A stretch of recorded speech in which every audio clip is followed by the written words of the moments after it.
देखो कल हो गया था कहाँ तक, एक कोशिकीय बहुकोशिकीय, उसके बाद हुआ था क्या चीज, यूकैरियोटिक कोशिका और प्रोकैरियोटिक कोशिका। तो यूकैरियोटिक कोशिका कहाँ रहता है, जो एक कोशिका से बना रहता है, और प्रोकैरियोटिक जो बहु मल्टी सेलुलर रहता है। अब करना है जीव द्रव। जीव द्रव कहाँ रहता है, तो कोशिका के अंदर रहता है। कोशिका के अंदर कहाँ रहता है, सो देखो करा, कोशिका झिल्ली के अंदर वाले पदार्थ को जीव द्रव कहते हैं। जीव द्रव कहाँ रहता है, कोशिका झिल्ली के अंदर। कोशिका के लेयर बनाए थे, फिगर बनाए थे, उसके अंदर समझाए थे कोशिका झिल्ली कहाँ रहता है। वही कह रहा है, कोशिका झिल्ली के अंदर वाले पदार्थ को जीव द्रव कहते हैं। जीव द्रव को दो भागों में बांटा गया है। क्या भाग में बांटा गया है, जीव द्रव को दो भाग में बांटा गया है। चलो देखो कौन कौन है। एगो केंद्रक है, एगो कोशिका द्रव है। केंद्रक को क्या चीज कहते हैं, बताओ केंद्रक को क्या चीज कहते हैं, नहीं जानता। केंद्र को क्या कहते हैं, केंद्र को क्या कहते हैं, सो बताओ। एक केंद्र होता है, एक केंद्रक होता है। तो केंद्र के मतलब होगा कोशिका के बीचों बीच। केंद्र के मतलब हो गया उसके चारों ओर जो पदार्थ रहता है, वो जो मटेरियल रहता है, उसको क्या चीज कहते हैं, केंद्रक और कोशिका द्रव।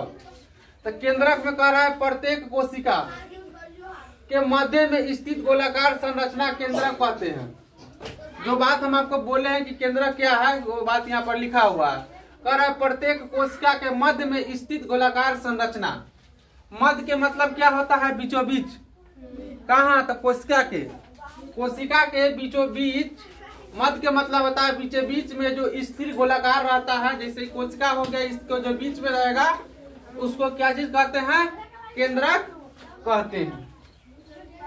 यह कोशिका के सभी कार्य को नियंत्रित करता है।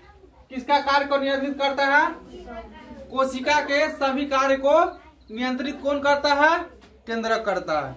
इतना बात समझ गया। उसके बाद कह रहा है केंद्र के भाग, केंद्रक के भाग हो गया। तो वो केंद्रक झिल्ली हो गया, वो गुणसूत्र हो गया, वो क्रोमेटिन हो गया।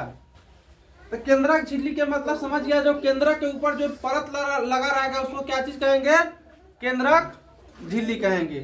किसको केंद्रक झिल्ली कहेंगे, जो केंद्रक के ऊपर जो परत लगेगा रहेगा। जैसे केंद्रक हुआ ना, इसके ऊपर जो परत लगा हुआ है इसको क्या चीज कहेंगे, केंद्रक झिल्ली कहेंगे। उसके बाद हो गया गुणसूत्र हो गया, उसके बाद क्रोमोसोम हो गया।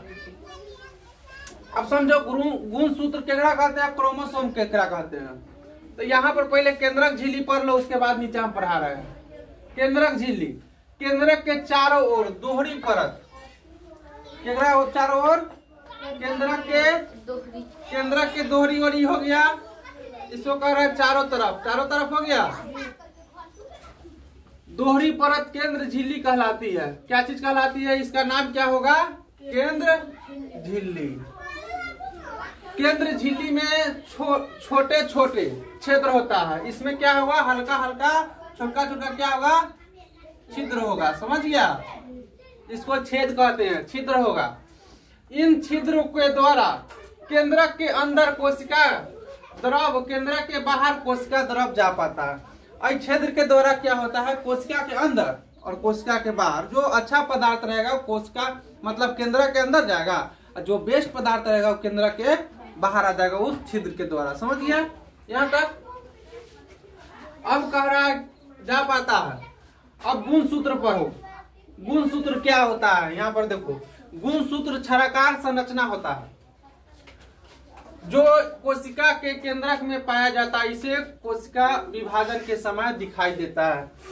जब कोई अर्धसूत्री विभाजन हो, समसूत्री विभाजन हो, जब कोशिका का विभाजन होता है, एक नया कोशिका किस प्रकार बनता है, समझ गया, उसके समय इसका क्या होगा, विभाजन के समय दिखाई देता है। कह रहा है गुणसूत्र एक छायाकार ऐसे होता है, ऐसे होता है। देखो ये है ना, ऐसे होता है। ऐसे ऐसे ऐसे ऐसे रहता है, इसको क्या चीज कहते हैं? गुणसूत्र कहते हैं। वही कह रहा है, गुणसूत्र एक छायाकार संरचना होती है जो कोशिका के केंद्रक में पाया जाता है। कहाँ पाया जाता है? केंद्रक के अंदर पाया जाता है, कोशिका में नहीं रहता है, केंद्रक के अंदर पाया जाता है। समझ गया? ये कोशिका विभाजन के समय दिखाई देता है। कब समय दिखाई देता है? विभाजन के समय। जब कोई नया कोशिका का निर्माण होता है तो उस समय क्या होता है? दिखाई पड़ता है। किसका दिखाई पड़ता है? क्रोमोसोम के व गुणसूत्र के। अब गुणसूत्र का और क्रोमोसोम दोनों एक ही के कहते हैं। समझ गया? जैसे कोई आदमी के दो नाम होता है, उस तरह गुणसूत्र के दो नाम है, एगो गुणसूत्र एगो क्रोमोसोम। आगे वाला पॉइंट नंबर 1 देखो। पॉइंट 1 में दिया है गुणसूत्र क्रोमोसोम में आनुवंशिकता गुण होते हैं। अब देखो, हम लोग जब जन्म लेता है आदमी, उस समय 2 गुण होता है उसके पास। एगो आनुवंशिकता गुण होता है, वो बाहरी गुण होता है। तो आनुवंशिकता गुण क्या होता है? जो हमारे माता पिता से जो हमारे शरीर का संरचना हुआ, बाल, आंख संरचना जो भी हुआ, कहाँ से आता है? हमारे माता पिता पिछले वाला वंश से आता है। यहाँ पर आने के बाद जो सीखते हैं वो क्या हो गया? बाहरी गुण हो गया। समझ गया? जो पहले से हम लोग का इन्फ्लेट होता है, जो बना हुआ रहता है, जो आंख के कलर हो गया, जैसे बाल के घुंघरीला हो गया, तो ये सब क्या हो जाता है? पिछले पीढ़ी से हम लोग को आता है। समझ गया? यहाँ पर जो पढ़ने के बाद आता है, सीखने के बाद होता है, उसको कहते हैं बाहरी गुण। और उसको कहते हैं जो हमारे माता पिता द्वारा आता है, उसको कहते हैं वांशिक, वांशुगत वांशिक गुण हो गया। समझ गया? तो गुणसूत्र के क्या नाम? 2 गो।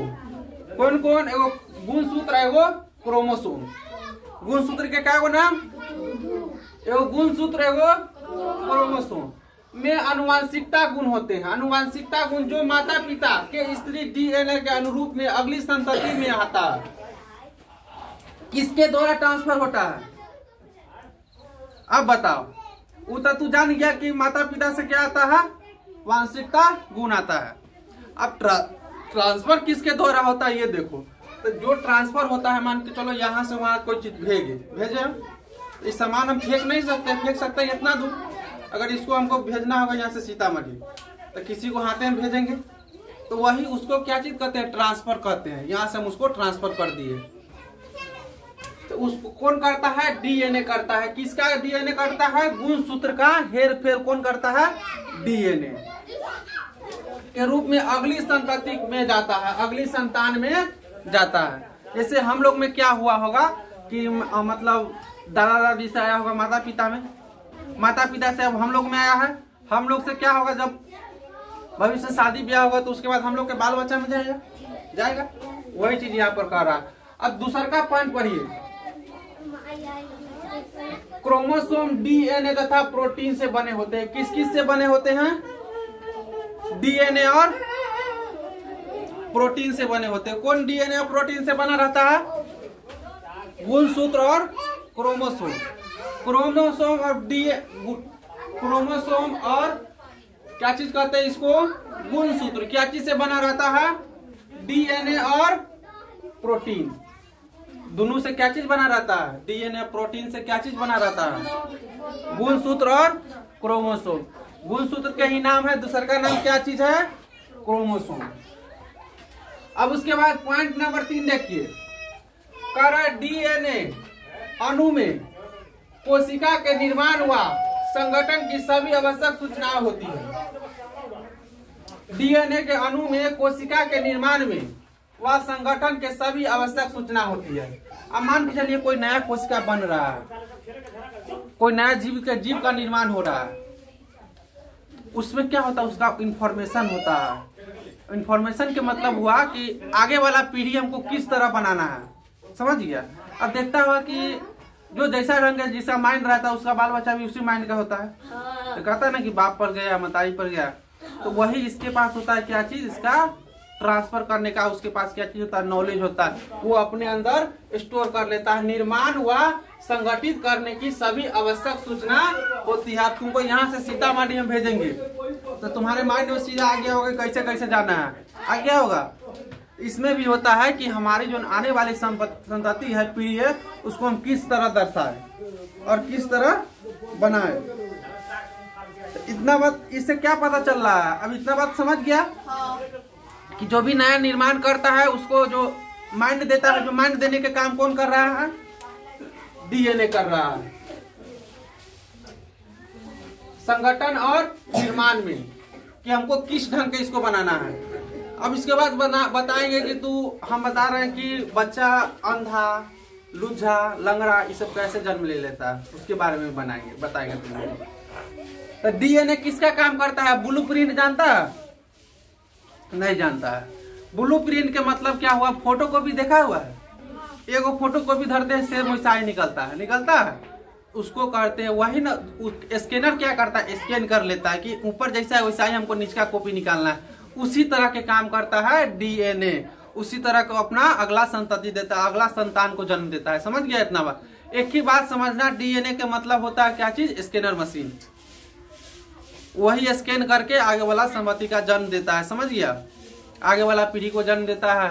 हाँ, उसका मतलब हम लोग को मतलब जैसे बाल है पिताजी का जैसा रहेगा, आंख जिसका जैसा। हाँ, कोई केस में क्या रहता है, बहुत केस में। अब ये सोच लो कि सिर्फ माता पिता का गुण नहीं आ सकता है। हमारे माता पिता से आज से लेकर 7 पीढ़ी पहले तक, 7 गो पीढ़ी पहले तक, उसमें से केकरो गुण तुमको आ सकता है। देख लो, ये तुम्हारी माता हो गई, ये हो गई पिता हो गया। तो इससे जो 7, इसका बाबा, बाबू, बाबा, इसका बाबू, इसका बाबा, ऐसे कर करके 7 गो पीढ़ी तक, इसका भी 7 गो पीढ़ी तक। इस 7 पीढ़ी में से किसी का गुण हमारे अंदर आ सकता है। बाबा के भाई के गुण। हाँ, केकरो हो सकता है। तो क्या हो गया? इस 7 पीढ़ी में से केकरो गुण हमारे पास आ सकता है। ऐसे पहले वाला गुण नहीं आ सकता। ये हम नहीं कर रहे हैं, जो वैज्ञानिक से रिसर्च किया हुआ है वो कर रहा है, हम नहीं कर रहे हैं। साइंस जो निकाला हुआ उसके आधार पर हम सब पढ़ रहे हैं। उसके बाद कर रहे डीएनए क्रियात्मक खंड को जीन कहते हैं। डीएनए के क्रियात्मक खंड को देखो, ये हो गया, ये हो गया, ये हो गया, ये, इसमें से एक खंड को क्या कहते हैं? जीन कहते हैं। समझ गया? एगो चॉकलेट खरीद लिया हम लोग, मान के चलो डेयरी मिल्क, ऐसे रहेगा वो, इसको क्या कहेंगे हम? एगो खंड कहेंगे। वैसा ही डीएनए के एगो ऐसा छोटा खंड को क्या कहते हैं हम लोग? जीन कहते हैं। समझ गया? अब कह रहा है क्रोमोटीन। क्रोमोटीन पदार्थ धागे की तरह रचनाओं का एक पिंड होता है। जब कभी भी कोशिका विभाजन होने वाली होती है तब यह क्रोमोसोम संगठित हो जाते हैं। इस लाइन से क्या समझा? क्रोमोटीन होता है जो पदार्थ के धागे की तरह होता है। अब इतना में ही रहता है ना, तुमको पता नहीं चलेगा। इतने दूर में रहता है, इतने दूर में रहेगा वो, इतना गुणमान रहता है। जैसे धागा के देखा हुआ है, ऊन के देखा हुआ है, ऊन को तो ऊन तो मोटा रहता है, वो इतना परत लेयर है, इतना पतला रहेगा, बाल से भी पतला रहता है, तुमको मालूम नहीं चलेगा। क्रोमोटीन वही कह रहा है, क्रोमोटीन पदार्थ के धागे की तरह रचनाओं का एक पिंड होता है। जब कभी भी कोशिका विभाजन होने वाली होती है तब यह क्रोमोसोम संगठित हो जाते हैं। संगठित मतलब क्या होता है? एक जंग हो जाता है, पूरा गोलिया जाता है। उससे पहले क्या रहता है? अपना जो अवस्था में रहता होगा, जो रहता होगा, लेकिन इसके समय क्या होता है? ये संगठित हो जाता है एक जगह। जैसे देखो, तुम्हारे परिवार से अगर कोई लड़ाई कर रहा है तो क्या होगा? सब परिवार एक बार मिल जाएगा, अगला पर अटैक करो। इसमें भी यही होता है। नोट में देखो, नोट में देख लो, बैक्टीरिया जैसे कुछ जीवों में केंद्रीय झिल्ली नहीं होती है। बैक्टीरिया के जैसे कुछ ऐसा कीड़ा मकोड़ा है जिसमें क्या होगा? केंद्रक झिल्ली नहीं होगा। ये नोट कह रहा है, हम नहीं कह रहे हैं, चैप्टर कह रहा है। अतः कोशिका के केंद्रीय क्षेत्र बहुत ही कम स्पष्ट होता है। क्या होता है? कम ही स्पष्ट होता है।